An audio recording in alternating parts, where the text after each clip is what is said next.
চাওঁতে চাওঁতে বছৰ বাগৰি আকৌ আহি পালেহি ৰং হিচা বহাগ। বাসন্তী ফুলৰ সুগন্ধ, এজাকি দুজাকি কপাহ গুটীয়া বৰষুণ, পথাৰত ডোঙা বন্ধা পানী, তাতে মাটি কুকুৰ মতসা চিঞৰ, উফন্দি উঠা নৈ, চিনাকি মাতৰ পক্ষীৰ গুঞ্জন কলৰ বেৰে।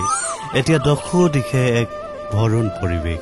সেই তাহানিতে স্বৰ্গদেউ মুখ গৈছিল এনে পৰিৱেশত। বহাগৰ ৰাগি লগা পৰিৱেশত বিহুৰ নাম গানে স্বৰ্গদেউ মন নচুৱাইছিল।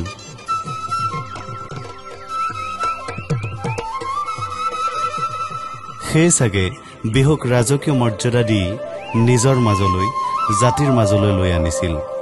বিহু হৈ পৰিছিল জাতিৰ স্বাভিমান। বহাগ বিহুৰ এই ৰঙে চুই যায় চেপনকো।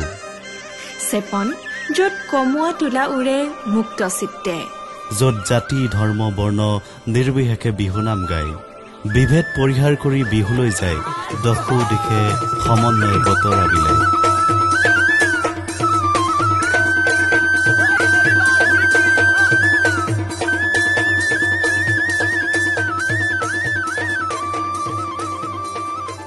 সেই চেপনতে সকলোৰে সহযোগত 1993 চনৰ পৰা আয়োজিত হৈ আহিছে চেপন কেন্দ্ৰীয় ৰঙালী বিহু সন্মিলন।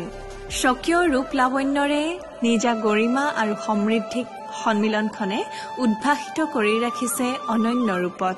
চকুত লগা জাক জমকতাক মানি লৈও শিপা খামুচি নতুন সপোন দেখাৰ হাবিয়াস এটাই চেপন কেন্দ্ৰীয় ৰঙালী বিহু সন্মিলনক নিৰন্তৰ অনুপ্ৰাণিত কৰি আহিছে।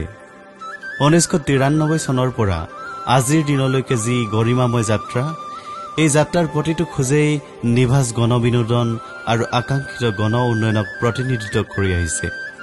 এইবেলিও চেপন কেন্দ্ৰীয় ৰঙালী বিহু সন্মিলনখনি 3দিনীয়া কাৰ্যসূচীৰে 18, 19 আৰু 20 বহাগ তাৰিখে অনুষ্ঠিত হ'ব।